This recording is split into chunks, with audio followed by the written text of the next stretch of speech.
And welcome, Hoosier fans, to another edition of Banner Morning, recorded on Tuesday, August 14th, 2018. I'm Jared Morris, and we are now 46 days away from Hoosier hysteria.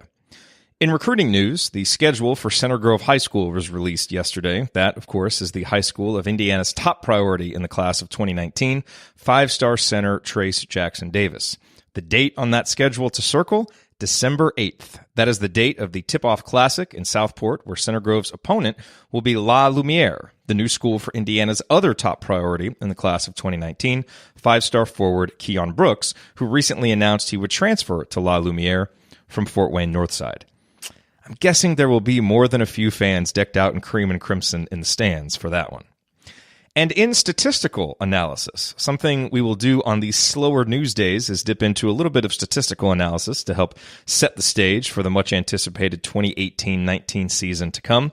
First up, we will run through some individual player statistics that really need to improve this season for Indiana to achieve its potential and be a contender in the Big Ten. And we will start here with Juwan Morgan's free throw percentage. Last season, Juwan had a free throw rate of 49.9%. That is outstanding. In fact, it was in the top 150 in the entire country. What it means is that Juwan earned himself a free throw for every 2 field goal attempts he put up. That's a really, really good ratio, a testament to how difficult it was for opposing defenses to deal with Juwan last season, because oftentimes if they weren't fouling him, he was scoring.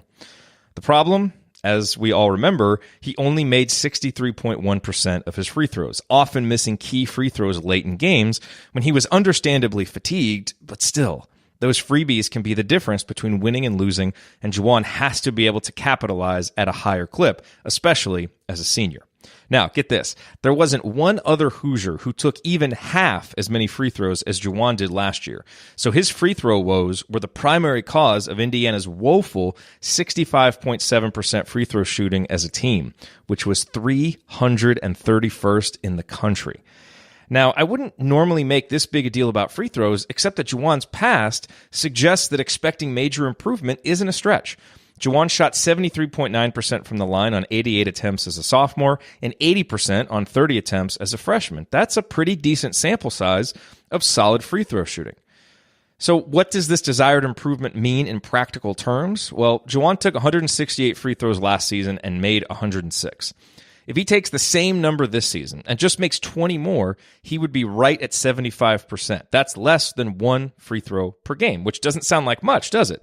But as we all know, all too often, it's which free throws are made and missed that really matters. And with how often Juwan is likely to be at the line this season, I'm guessing 20 more makes could be the difference between at least a win or two, maybe more. If Juwan can do this, if he can just return to his free throw shooting success from his first 2 years in Bloomington, it could be the difference between Juwan being just another good senior on a good team or Juwan being an All-American on a really good team that competes for a Big Ten title.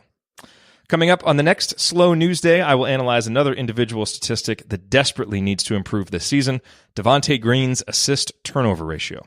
Thank you for listening to today's Banner Morning. Remember to come hang out with us on Thursday nights at 9 o'clock Eastern Time on YouTube for the live broadcast of Assembly Call Radio, and then immediately following every IU game once the season begins. Until then, keep your elbows in and your eyes on the rim, and go Hoosiers.